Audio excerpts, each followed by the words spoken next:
responsable de la section d'histoire du temps colonial au Musée royal de l'Afrique centrale.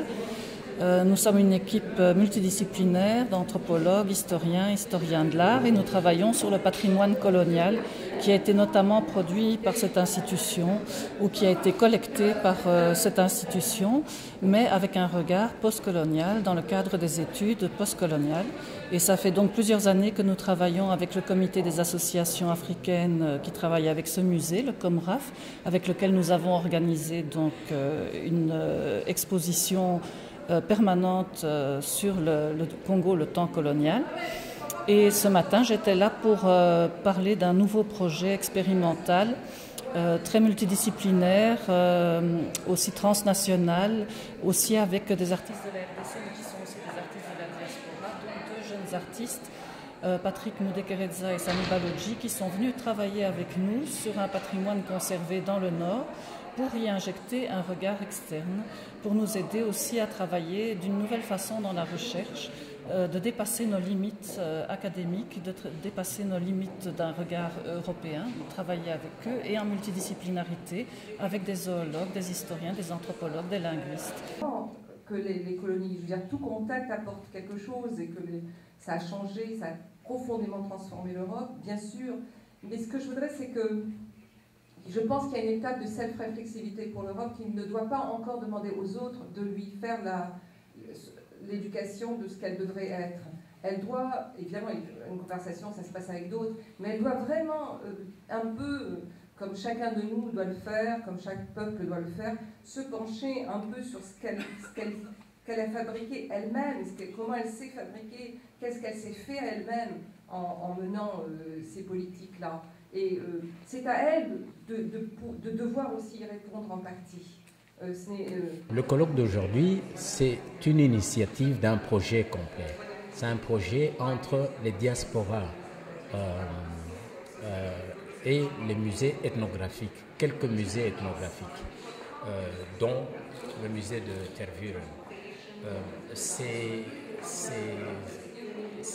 Ces collaborations tournent autour de certaines interrogations qu'ont les diasporas par rapport à l'existence même du musée ethnographique. Donc on interroge parce que dans les musées ethnographiques, il y est présenté les objets et les histoires qui nous concernent. Donc c'est une forme de demande un peu que, comme disait Gandhi, ce que tu fais pour moi sans moi, tu le fais contre moi. Donc c'est associer-moi à ce que tu fais me concernant. Donc on a eu plusieurs thèmes. Cette journée est consacrée objets et migration. Ça veut dire qu'on a constaté, nous, en tant que migrants, que nos objets traversent les frontières et que nous-mêmes, nous sommes interdits de circulation. C'est un peu la réflexion autour de ce thème.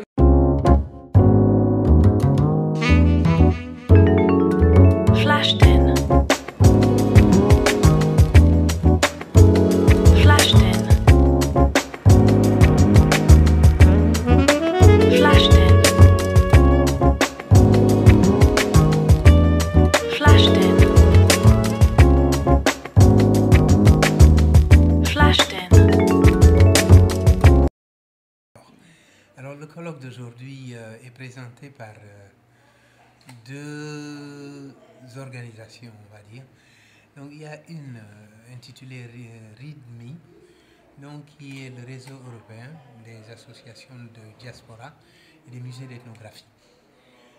Et c'est un projet qui est dans sa seconde phase et qui a pour vocation de discuter, d'essayer de trouver une place ou la place des populations dites des diasporas dans les musées d'ethnographie.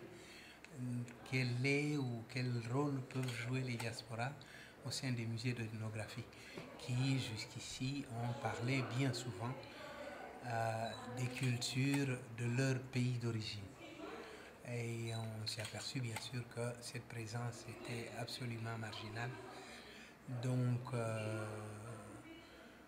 la réflexion porte sur à la fois bien sûr son utilité qui maintenant fait consensus bien sûr, mais quelle est la qualité que peut revêtir une telle présence pour les musées d'ethnographie.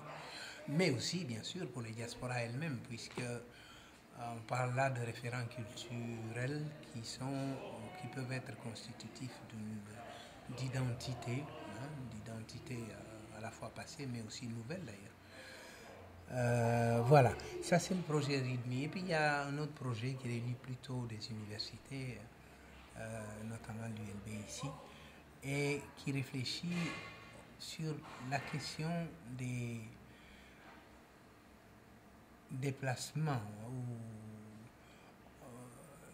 le fait qu'en Europe, les objets, notamment exposés dans les musées, les objets d'ethnographie, voyagent et bougent beaucoup plus facilement que les populations qui les ont conçus et élaborés, notamment les populations du Sud.